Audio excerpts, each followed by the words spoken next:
बड़ी खबर सामने आ रही है, बड़ी खबर सामने आ रही है। 180 कौन कितनी सीटों पर आगे बढ़त बनाए हुए एनडीए की बात करते हैं 180 सीटों पर। और महागठबंधन देखिए, महागठबंधन एक समय ऐसा लग रहा था कि हो सकता है कांटे की टक्कर दे रहा हो तो बढ़त भी बना ले, लेकिन अभी तक तो रुझानों में ऐसा होता हुआ नजर नहीं आ रहा है। 57 सीटों पर महागठबंधन है और ऐसे में आकलन ये करना बहुत जरूरी हो जाता है कि आखिर आरजेडी के लिए यहां पर जो स्थिति बनी हुई है इसके पीछे वजह क्या हो सकती है। क्या कांग्रेस बहुत कमजोर कड़ी यहां पर आरजेडी के लिए साबित हुई है, इसका भी आकलन करना होगा। लेकिन आरजेडी ने भी तो वैसा प्रदर्शन इस बार उनका भी तो नहीं दिख रहा ना। चलिए, कांग्रेस तो पिछली बार भी 17-19 ऐसा आंकड़ा जो है, लेकिन प्रियंका जी भी लगातार हमारे साथ जुड़ी हुई है। प्रियंका जी, ये जो आंकड़ा है महागठबंधन का, ये जो रुझान अभी फिलहाल सामने आ रहे हैं, ये सचमुच निराशाजनक है और जरूरत इस बात को है कांग्रेस को कि वो राज्यवार समझे कि वहां के क्या मुद्दे हैं और उन मुद्दों को लेकर जाए जनता के बीच में। ऐसा नहीं होगा कि आप वोट चोरी की बात लोकसभा चुनाव से आपने शुरू किया, हर राज्य में आप लेकर गए, लेकिन वो कहीं काम करता हुआ नजर नहीं आ रहा है। नहीं, प्रियंका जी से पहले ये पूछिए कि अभी भी इंतजार कर रही है क्या? हाँ, वो क्योंकि उनका शुरुआत से यही कह रही थी कि मैं इंतजार कर रही हूँ, ये नंबर बदलेंगे उनका तो इंतजार होगा ही जब तक ये नतीजों में तब्दील ना हो जाए। जी प्रियंका जी, जवाब दे अगर आप सुन पा रही हैं। बस मैं ये पूछना चाह रही हूँ, कुछ नाम मैं आपको गिना रही हूँ, ये बताइएगा भारतीय जनता पार्टी के कार्यकर्ता हैं कि नहीं है। एक प्रभात कुमार है, संतोष ओझा है, नागेंद्र पांडे, इन्होंने कहाँ कहाँ वोट डाला आपको पता है? दिल्ली में भी वोट डाला और फिर बिहार में भी वोट डाला। उस पर कोई जवाब आज तक जो है चुनाव आयोग ने नहीं दिया। तो असली मुद्दा तो वोट चोरी है और वोट चोरी का मुद्दा जिस तरीके से राहुल गांधी ने शुरुआत में भी उठाया था और आज वो पूरी तरीके से साफ होता हुआ दिखाई दे रहा है। आप लोगों को जिस तरीके से ज्ञानेश कुमार गुप्ता जी जीत रहे हैं और लोकतंत्र हार रहा है, ये पूरा देश देख रहा है। और इस बार पूरा देश समझ चुका है कि किस तरीके से एसआईआर प्रक्रिया सिर्फ और सिर्फ वोट चोरी की प्रक्रिया है, जिसमें सिर्फ बीजेपी आप के जिन वोटों को राज्यों में जीत जाते हैं, आपकी पार्टियां जहां महागठबंधन में आप लोग जीत जाते हैं, इसलिए नहीं है क्योंकि जो नाम मैंने आपको गिनाए हैं जनता साथ में के साथ प्रियंका जी, एक मिनट, कांग्रेस पार्टी कभी भी आवाज नहीं पहुंच रही है। आप मेरी बात तो सुनिए पहले। अरे सुनिए तो सही प्रियंका जी, मेरा सवाल तो सुनिए। ये तो आपने कह दिया कि वोट चोरी मुद्दा है, राहुल जुटा तथ्यों के आधार पर। अरे प्रियंका जी सुनिए, ठीक है, चलिए मैं आपके पास आऊंगी। ये लगातार जो बैनर पोस्टर्स हैं वो नजर आ रहे हैं। 2025 के भी नायक होंगे नीतीश। पूरा ये जो आप समझिए ना, पोस्टर बैनर का जो खेल है वो तो बिल्कुल चेंज हो गया और ये लग रहा है कि अब बीजेपी को भी बताने की कोशिश है कि देख लीजिए जो नीतीश कुमार है वो किस तरह से उन्होंने वापसी की है। अच्छा हाँ प्रियंका जी, आप अपनी बात भी पूरी कीजिए और मेरे सवाल का ये भी जवाब दीजिए कि ये कितना कन्वीनियंट है आप लोगों के लिए, जहां पर जिस राज्य में आप जीत जाते हैं वहां पर सब सही रहता है, जहां पर आपके हारने की प्रक्रिया जो है वो शुरू होती है, आप वोट चोरी और ऐसे मुद्दों पर ही आते हैं और ये बहुत प्रेडिक्टेबल हो गया है। प्रियंका जी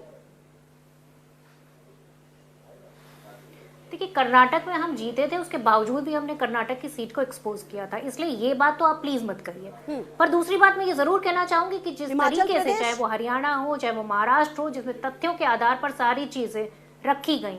देखिए, हिमाचल प्रदेश में अभी हमने कोई बात रखी नहीं है, पर हिमाचल प्रदेश में भी जिस तरीके से वोट चोरी जो अभी चुनाव हुए थे उसमें साफ साफ दिखाई दी थी। उसके बाद हमने केस भी किया था और पूरी तरीके से जो चुनाव थे उसको कटघरे में खड़ा भी किया था।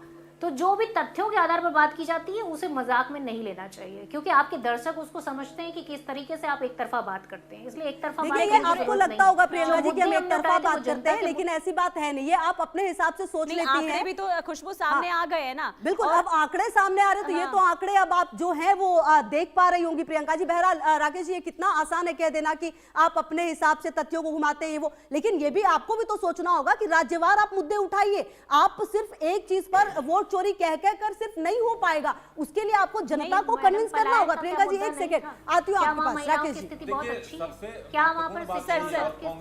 सर आ रहे ये कहाँ से सालों से मेरे गले में है। इतना बड़ा बहुमत मिलेगा।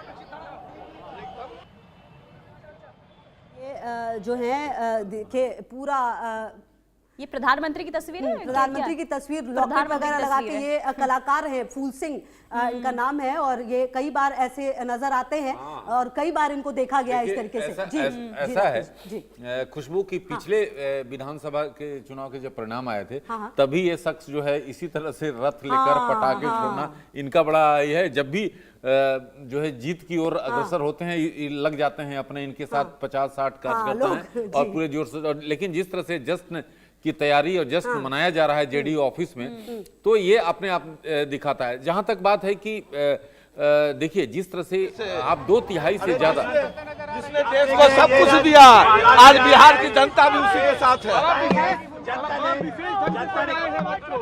बड़ा विशेष ढंग से सजाया है। ये ऐसा ही रथ सजा रहता है हमेशा। ये नमो रथ कहीं भी हिंदुस्तान में चुनाव होता है, मैं जाता हूँ, देखिए। और मोदी जी मेरे भगवान है। ये देखिए मेरा भगवान, किस मुद्दे पे वोट? ये भगवान है, ये भगवान है। आदमी भगवान है, मोदी जी भगवान है। तो भगवान नहीं है तो क्या? क्या कहेंगे, इस बार जो मैंडेट मिला है 180 से भी ऊपर प्रचंड? अरे देखिए, पूरी जनता, इस बात को बिहार की जनता समझती है कि हम किसके हाथों को मजबूत करेंगे तो हमारा बिहार मजबूत किस होगा। मुद्दे पे जनता ने वोट दिया है इस बार? किस मुद्दे पे वोट दिया? विकास के नाम पे वोट दिया है, जनता ने सुनिश्चित कर दिया। सिर्फ विकास के नाम पे ये वोट दिया कलाकार है। हैं और जब जब इस तरह से तस्वीर इनके आती रहती है अक्सर। बहरहाल मोकामा से आगे चल रहे हैं आनंद सिंह। लगभग कहा जा रहा था 2 लाख रसगुल्ले बनवाए गए वहां पर, जो तस्वीरें आ रही थी, और अब 13,634 वोटों से आगे। जी देखिए खुशबू, हाँ। सभी लोगों की निगाहें इस सीट को हाँ, लेकर ये टिकी हुई थी शुरुआत से ही कि ये सीट- आखिरकार इस सीट पर बाजी अच्छा, कौन मारेगा। जेल में है। हाँ, जेल में है। और जिस तरह से ललन सिंह हाँ। जो कि केंद्रीय मंत्री हैं, उन्होंने इनकी कमान संभाली थी और साफ तौर पे जनता, इनका साफ तौर पे कहना था कि जनता इनकी चुनाव जो है लड़ रही है। और जिस तरह से आप देख रहे हैं अभी शुरुआती रुझान है और इसमें 13,000 से अगर बढ़त है तो ये बढ़त पीछे नहीं होने वाला है। लगातार अनंत सिंह और जो है राकेश, गेंद ये एक करेंगे। बड़ी खबर आ रही है, ओवैसी की पार्टी का भी खराब प्रदर्शन है। पिछली बार 5 सीटें ली थी, हालांकि 4 चले गए बाद में जेडीयू, माफ कीजिए आरजेडी में, वो अलग बात है, लेकिन इस बार सिर्फ 3 सीटों पर आगे है और 24 सीटों पर लड़ रहे थे इस हाँ, बार चुनाव। और देखिए काफी मतलब स्ट्राइक रेट काफी खराब निकलकर सामने आ रहा है। सीमांचल में ज्यादातर सीटों पर ये पीछे है, जबकि सीमांचल में दबदबा पकड़ मानी माना जाती जाता है। और इस बार जी देखिए सीमांचल में इस बात को लेकर लगातार ये कयास चल रहा था कि क्या आरजेडी जो है, आरजेडी से इनकी टक्कर होगी। इस बात को लेकर लगातार जो हमारे ग्राउंड से रिपोर्टर लगातार ये कर रहे थे कि इस बार जो है वैसी स्थिति नहीं रहेगी, लेकिन आरजेडी को हराने में जो है ये अहम भूमिका अदा करेगी। और वही यहाँ पर दिख रहा है साफ तौर पर। नहीं, लेटर तो उन्होंने लिखा था ना आरजेडी को शामिल कर लीजिए बिल्कुल, पार्टी में। खुला लेटर क्या खुलकर ओवैसी सामने आ गए थे, उन्होंने कहा था कि शामिल कर लीजिए, लेकिन हो ही नहीं पाया वो अंत तक। और फिलहाल अभी जो प्रदर्शन है वो 3 सीटों पर आगे चल रहे हैं। अच्छा राकेश जी, जो मेरा सवाल कांग्रेस को लेकर था, जवाब उसका भी दीजिएगा, क्योंकि प्रियंका जी जो बातें कह रही हैं, राज्यवार तो आपको जवाब देना पड़ेगा, राज्यवार मुद्दे उठाने पड़ेंगे और यहाँ लगना पड़ेगा किसी चुनाव के लिए। ये चीज तो सीखना पड़ेगा। 24/7 जिसे कहते हैं ना आप, चुनावी मोड, उसमें आपको आना पड़ेगा अगर प्रदर्शन ऐसा चाहिए तो। देखिए मैं यूपीए जब थी उस सरकार, उससे पहले से लगातार कांग्रेस को मैं करीब से देखता रहा हूं और जिस तरह से कांग्रेस को ग्राउंड जीरो पर काम करना पड़ेगा और 24/7 आप सामने जो आपके सामने जो पार्टी खड़ी है वो 24/7 × 365 डेज लगातार काम करती रहती है। बिल्कुल, सैटरडे हमेशा चुनावी मोड में, जिसको सैटरडे कहते हैं। एकदम एक चुनाव खत्म होता है, दूसरे की तैयारी। दूसरे की तैयारी। और इसको लेकर जिस तरह से मैं इस बात को इसलिए जिक्र कर रहा हूं कि केंद्रीय गृह मंत्री अमित शाह ने साफ तौर पर कई पत्रकारों से मिले थे, उन्होंने कहा कि भैया मैं 160 प्लस सीट पर हम लोग जीत दर्ज करेंगे। जो अभी दिख भी रहा है, अभी फिलहाल जो रुझान है उसमें दिख भी रहा है। तो ये साफ है कि जो पार्टी के रणनीतिकार हैं वो एक एक सीट का जो है आकलन करते हैं, कहां जातीय समीकरण, कहां क्षेत्रीय समीकरण। तो ये चीजों का ध्यान रखना पड़ता है, मुद्दा वहां पर कौन चीज को प्ले किया जाए। आपके पास आऊंगी। बड़ी खबर का रुख कर लेते हैं। बड़ी खबर आ रही है चनपटिया से। मनीष कश्यप 15,404 वोटों से पीछे चल रहे हैं।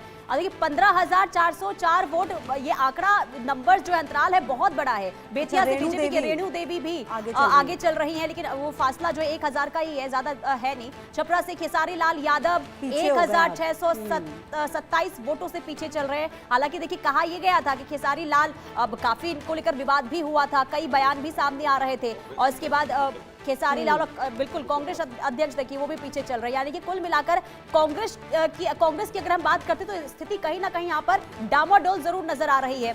सवाल ले लेते हैं प्रियंका जी, क्योंकि अगर हम इस चुनाव का ही जिक्र कर लेते हैं, कांग्रेस वोट चोरी के अलावा कोई और मुद्दा कांग्रेस के पास नहीं था। लेकिन उससे पहले ये तस्वीर जरा देख लेते हैं।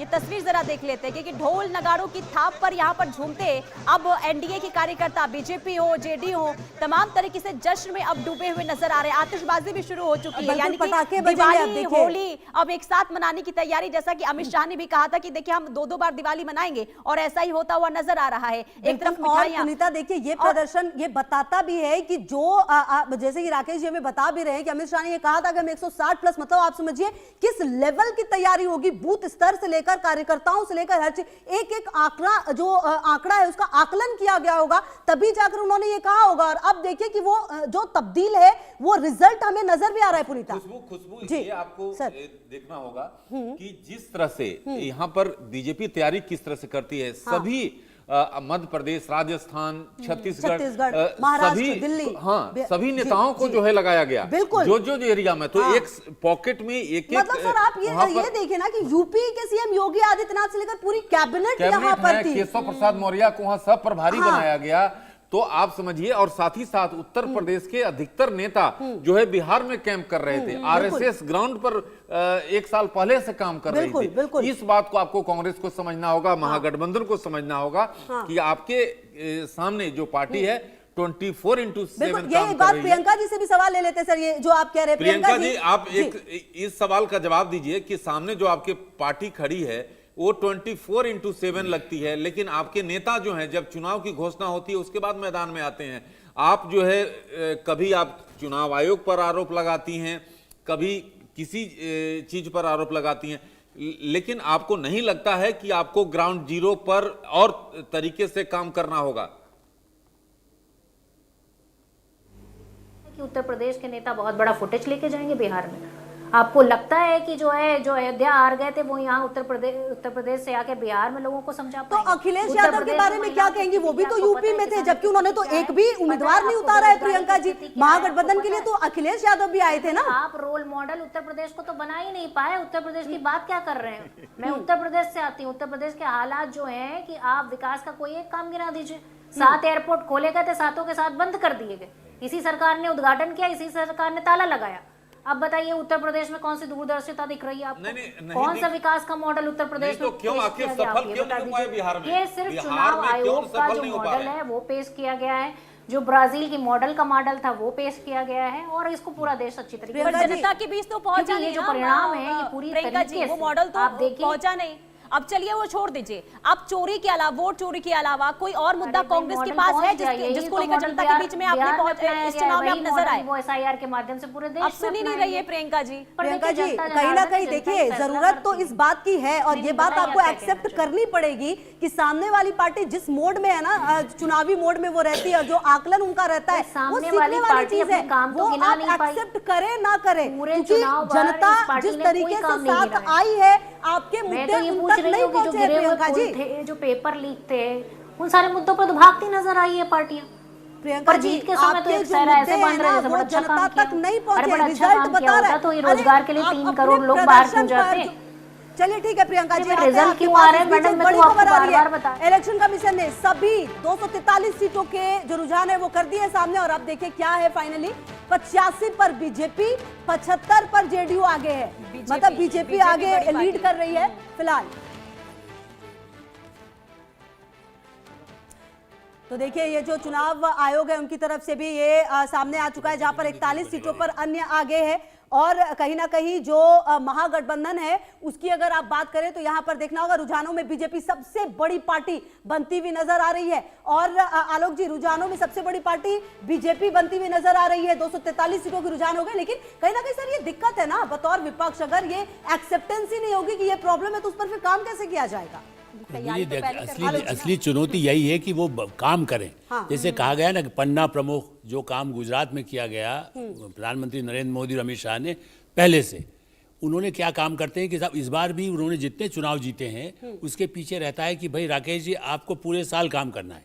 आप देखिए जो मीडिया में भी हम लोग 24 आवर्स नहीं काम करते हैं, यदि नहीं करेंगे तो आप कहेंगे अरे आपको कुछ पता ही नहीं है।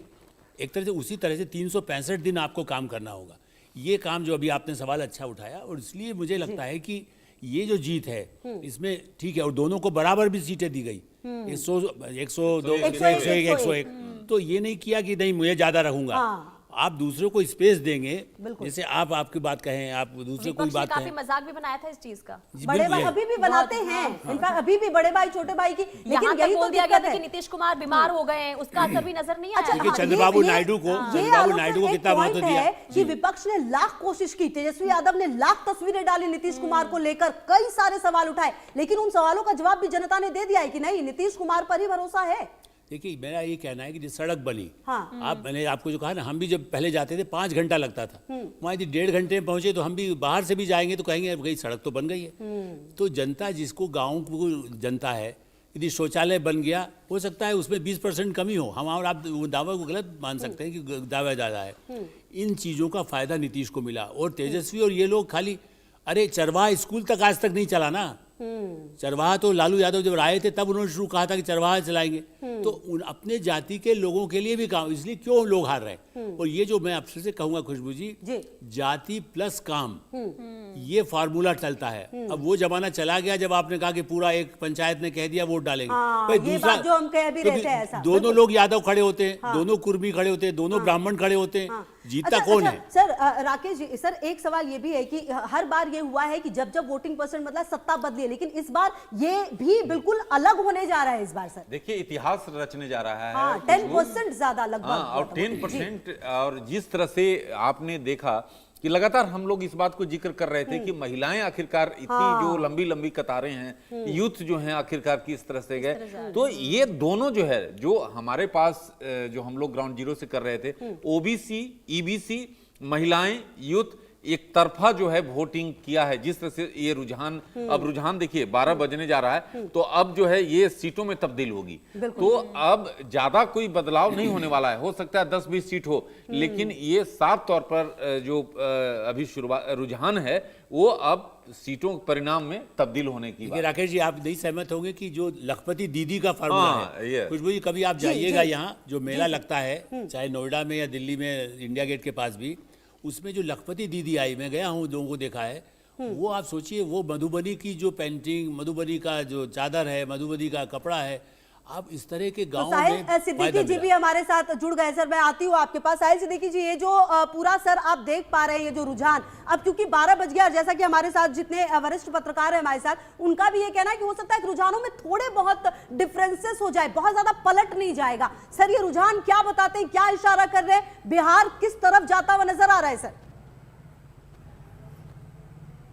देखिए, बड़ा साफ हो गया है कि बिहार जो है, बिहार की जनता ने अपना मत जाहिर कर दिया है, और ये मैं इसको जीत नहीं मानता एनडीए की, इसको मैं हार मानता हूं महागठबंधन की, क्योंकि एनडीए की जीत से बड़ी ये महागठबंधन की हार है, क्योंकि महागठबंधन एक बार फिर पूरी तरह से फेल हुआ है, कांग्रेस भी पूरी तरह से फेल हुई है, और वो ज़मीन को समझने में नाकाम रहे हैं। यकीनन जो महिलाओं का वोट है उसने बड़ा प्रभावित किया है, और महिलाओं ने जात पात धर्म से ऊपर उठकर वोट दिया है, तो ये जो तुरुप की चाल चली नीतीश जी ने, ये चाल पूरी तरह से कामयाब रही है। सर प्रियंका जी जो कांग्रेस प्रवक्ता महिलाओं के वोट से बात नहीं बनी है। जो साहिल सर, जो प्रियंका जी हमारे साथ जो प्रवक्ता है कांग्रेस की, उनका सीधा सीधा कहना है कि वोट चोरी जो सबसे बड़ा मुद्दा जो उनके नेता ने उठाया भी वही मुद्दा है, और इसीलिए यहाँ पर भी ये परिणाम देखने को मिल रहे हैं।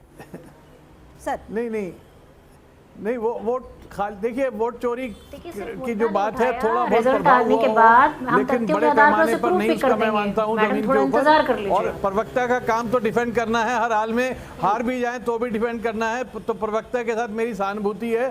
प्रवक्ता की मजबूरी होती है, जो बात कहनी है उनको कहनी है, लेकिन मैं तो प्रवक्ता नहीं हूँ किसी पार्टी का, इसलिए मैं जो सही समझता हूँ वो कहूँगा, इसलिए मुझे प्लीज डिस्टर्ब ना करें, मुझे बोलने दे, उसके बाद आप जरूर अपना जो है काम, अपना कार्य पूरा करें, क्योंकि प्रवक्ता को अपनी जिम्मेदारी पूरी करनी होती है। तो मैं ये कह रहा हूं कि जो महागठबंधन है और ये जो पार्टियां हैं, इन्होंने जमीन को नहीं समझा है। देखिए, बड़ा बदलाव आया है यूपी बिहार में। यूपी में अखिलेश यादव समझने में कामयाब हुए थे कि अब मंडल कार्ड नहीं चलेगा, अब एमवाई कार्ड नहीं चलेगा, अब आप उसको उससे ऊपर उठ के आपको नई सोशल इंजीनियरिंग करनी होगी। तो मेरा मानना यह है कि ये सोशल इंजीनियरिंग को दोबारा से री इन्वेंट करने में नाकाम रहे हैं, और पुराने मंडल कार्ड पर ठीक है सर, चलते आपके रहे। पास लौट रही तस्वीरें देख लेते हैं। यहाँ पर देखिए आतिशबाजी हो रही है, लोग नाचते झूमते गाते हुए नजर आ रहे हैं और जश्न का माहौल ये देखिए। अब जेडीयू दफ्तर के बाहर, बीजेपी दफ्तर के बाहर, और देखिए कहीं ना कहीं उम्मीद थी एनडीए को कि जीत होगी और बम्पर जीत होगी। यही वजह कल से तैयारी सर शुरू हो गई थी, मिठाइयां बन रही थी। सर मैं आपके पास आऊंगी। अब देखिए जीत तो बहुत बड़ी हुई है एनडीए की अब, लेकिन क्या फैक्टर इसे आप मान रहे हैं? महिलाओं का, युवाओं का, क्या क्या समझ आ रहा है ये? साहिब सर मेरा मुझसे सवाल है? हाँ जी हाँ जी जी नहीं, मैंने तो कहा कि महिलाओं का फैक्टर तो बहुत बड़ा फैक्टर है। महिलाओं ने जात पात धर्म से ऊपर उठकर वोट दिया है, क्योंकि ये ज़रूर है आरोप, मैं किसी हद तक ठीक मानता हूं कि एक तरह से रिश्वत दी गई है महिलाओं को, ब्राइब दिया गया है महिलाओं को, लेकिन इसके लिए तैयार रहना चाहिए था महागठबंधन को कि ऐसा होने वाला है, क्योंकि मध्य प्रदेश में भी ऐसा किया गया और जगह भी ऐसा किया गया है। तो इसके लिए ये तो एक राजनीतिक आपकी हार है कि आप तैयार न रहें। आपको पता होना चाहिए कि आपका जो विरोधी है वो क्या क्या चाल चलेगा, उस चाल की तोड़ के लिए आपको तैयार रहना चाहिए। अच्छा, लेकिन ये सिद्दीकी बहुत सर, ज्यादा कहीं ना डिपेंड करते हैं कहीं, अपना यादव सिद्दीकी मुस्लिम सर, वोट के ऊपर। खाली आते हैं आपके पास नित्यानंद राय, क्या कुछ कह रहे जरा सुना दे अपने दर्शकों को, फिर आते हैं। बिहार की जनता ने किया है तो दुनिया के सबसे लोकप्रिय नेता, भारत के कर्मयोगी प्रधानमंत्री, गरीबों के मसीहा और विकास के भगीरथ आदरणीय नरेंद्र मोदी जी पर, और बिहारियों के मन में जिस प्रकार से मोदी जी बसते हैं और मोदी जी के मन में बिहारी बसते हैं, आज यह साबित हो गया। क्या आप उम्मीद किए थे कि जिस तरीके से अभी रुझान और परिणाम आ रहे हैं, एक तरफा दिख रहे हैं, आपके साथ जितने भी अलायंस है सब अच्छा परफॉर्मेंस कर रहे हैं? बिल्कुल, यह पांडव दल निश्चित रूप से एकजुट होकर चुनाव लड़ा, और जिस प्रकार से माननीय प्रधानमंत्री जी का नेतृत्व, मार्गदर्शन और सहयोग बिहार को मिला, 14 लाख करोड़। और सिद्दीकी सर, लगातार जो है एक सवाल मेरा ये भी कि जो इस पूरे चुनाव में सर मुद्दे उठे, उन जिनकी बात हुई, देखिए लगातार ये कहा गया कि जंगल राज की याद दिलाई जा रही है, लेकिन वो मतलब उसे भूलने भुलाने की कोशिश की गई। लेकिन जो ये मैंडेट नजर आ रहा है कुल मिलाकर, वो तो ये बता रहा है कि लोग उस दौर को भूल नहीं पाए। जेनजी को भी, जैसे कि आलोक जी भी हमारे साथ, सीनियर पत्रकार हमारे साथ बैठे हुए, उन्होंने भी कहा जेनजी को आखिरकार उनके माँ बाप ने, दादा दादी ने कहानियां तो सुनाई है ना, गूगल से कुछ उड़ तो नहीं गया है। तो कुल मिलाकर वो तस्वीर लोग आज भी भूल नहीं पाए हैं, और नीतीश पर जो भरोसा है वो आज भी लोगों का बना हुआ है। नहीं, जंगल राज की बात तो बहुत पुरानी हो गई है, वो कब तक उसको पकाया जाएगा।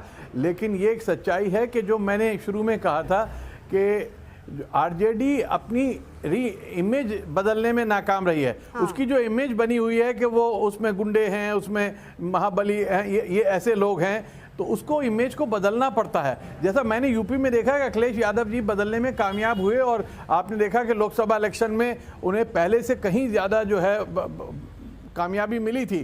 तो ये दोनों पार्टी, पहली बात की एक यंगेस्ट एमएलए के रूप में खुद को देखना, मैंने कभी सोचा नहीं था अपने जीवन में इतना संगीत से हट करके राजनीति में मैं कुछ कर पाऊंगी। और बिल्कुल, मैथिली ठाकुर को आप सुन रहे थे, और देखिए काफी विवाद हुआ था पाग और मखाना को। और बिहार के कुमार जी ने दिखा दिया कि उनको राइट ऑफ करना पॉसिबल नहीं है। वो आज भी पूरी तरह से जिंदा हैं, टाइगर अभी जिंदा है।